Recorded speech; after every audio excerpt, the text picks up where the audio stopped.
자, 또 재미있는 이야기 계속하겠습니다. 네, 진동자와 공명체계에 대해서 설명을 드릴게요. 진동자라는 건 주기적이고 규칙적인 방식으로 움직이는 어떤 물건을 말한다. 진동하고 있는 끈을 진동자라 할 수도 있고 스프링에 매달린 추나 시계추를 진동자라고 할 수도 있다. 주기적이고 반복적인 운동을 하는 진동하고 있는 물체는 모두 진동자이다. 주기적으로 반복하는 운동을 하면서 진동하는 물체들, 그것들이 모두 진동자라는 거예요. 진동자가 주기적인 운동으로 주위 환경을 변화시켜서 진동자는 하나의 소리, 하나의 음파를 발생시킨다고 할 수 있다. 자, 여기에서 재밌는 예를 몇 가지를 들어서 설명을 하고 있어요. 공명체계. 그러니까 이 진동하는 물체들이 어떤 음파를 내보냄으로 해서 주변을 변화시키는 걸 바로 공명체계라고 하거든요. 바이올린을 하나를 실험을 하는데 바이올린 하나를 들고 하나는 옆에 있는 테이블에다가 올려둬요. 그리고 이 두 대의 바이올린은 똑같이 그 튜닝이 된 상태죠. 자, 이제 선 하나를 쭉 올립니다. 선 하나를 쭉 올리면 정확히 같은 줄이 반응을 합니다. 두 바이올린 사이에는 서로 교감하는 공명 현상이 있다. 선 하나를 켜면 그 선은 본래의 진동수로 진동을 한다. 이것을 자기 진동수라고 한다. 네, 그래서 자기 진동수로 진동을 할 때 첫 번째 바이올린에서 발생한 공기의 파동은 두 번째 바이올린에 가서 부딪혀요. 근데 이때 고유 진동수가 같은 선이 즉각적으로 반응을 하는 거예요. 예를 들어서 G선이라고 하면 G선이라는 같은 고유한 진동수를 가지고 있는 거죠. 그래서 여기서 진동이 일어났을 때 모든 선이 다 반응을 하긴 하지만 영향을 받긴 하지만 고유 진동수가 같은 선은 즉각적으로 반응을 한다는 거예요. 그래서 자세히 보면 그 선이 울리는 것을 볼 수가 있다고 합니다.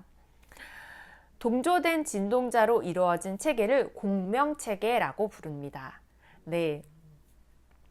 떠오르지는 이야기가 있죠. 네. 우리가 여러 번 이야기했던 끌어당김의 법칙. 그때 같은 파동의 것들을 끌어당긴다. 같은 파동끼리 반응을 한다. 동기감응이라고도 얘기했죠. 같은 길을 가진 그 물체들은 반응을 한다. 예, 고유 주파수가 같다는 게 이렇게 서로 민감하게 반응할 수 있는 그 상태에 있다라고 이해를 하시면 돼요. 자, 또 한 가지 예를 들었는데요. 괴종시계 아시죠? 괴종시계. 옛날에 저 어렸을 때는 집에 뻐꾸기 시계 하나씩 다 있었거든요. 예, 응답하라 1988 응팔 같은 거 보시면 집에 뻐꾸기 시계가 있어요. 그때 당시에는 시계방에 가면 이 뻐꾸기 시계들, 이 괴종 시계들이 벽에 쫙 있어요. 근데 이 괴종 시계의 시계추의 길이가 모두 똑같다고 했을 때 얘네들을 처음에는 다 각각 움직이죠. 이 추들이 처음에 막 건드려 놓은 대로 각각 움직이다가 하루나 이틀이 지나면 이 추들이 모두 똑같이 움직인다는 거예요.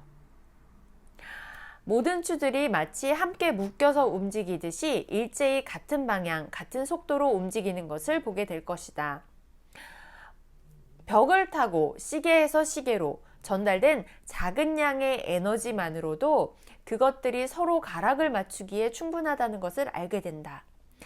그 중에 시계추 하나를 건드려서 다르게 움직이게 하더라도 얼마 안 가서 또 다른 시계와 리듬을 맞춘다.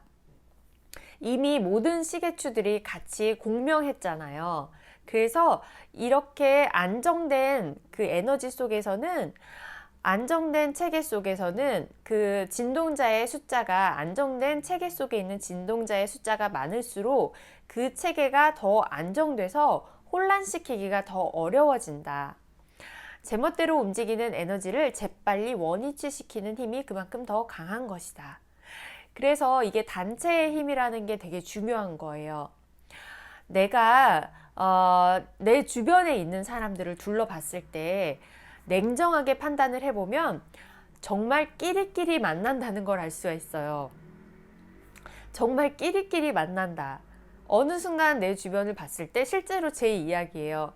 정말 주변에 있는 내가 어울리는 친구들이 다 너무 나랑 똑같은 거예요.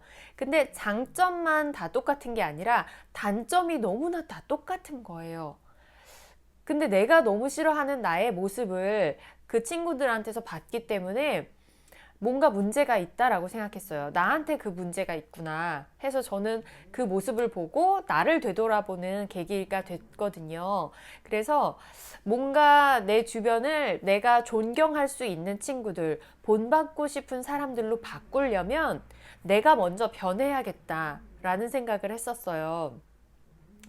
그래서 우리가 뭔가 계속 끌어당김을 하려고 하고 확언을 하고 이랬을 때 그 내가 속해 있는 사람들, 내가 속해서 하루 종일 시간을 보내는 일터, 직장에서 가장 많은 시간을 보내겠죠. 직장, 가족, 친구, 이 무리들의 힘이 굉장히 중요한 거예요. 내가 혼자 있을 때 확언을 열심히 하고 막 긍정적인 에너지를 막 불어 넣었다가도 회사에 가면 에너지가 떨어지고 아 살던 대로 살지 뭐, 아 하던 대로 해 이렇게 되는 이유가 이 여러 사람의 힘, 이 군중의 힘도 한 몫을 하는 거예요. 단지 내가 게을러서가 아니라 물론 내 안에 있는 항상성이라는 것도 있어요.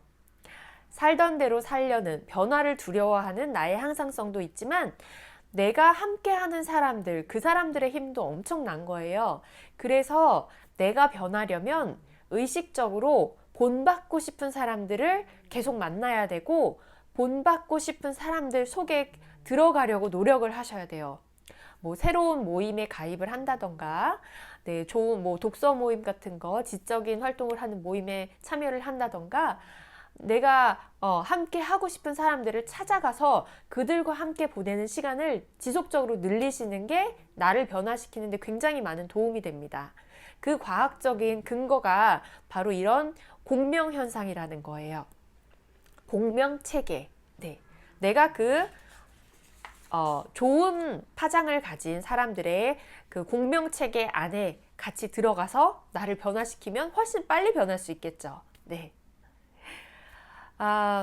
반대의 경우도 마찬가지예요. 나쁜 친구 만나면 나빠지잖아요. 우리 애가 원래 안 이런데 친구를 잘못 사귀어서 그래요. 이러는데 정말 친구가 굉장히 중요해요. 그래서 나쁜 거는 특히나 빨리 전염이 되죠.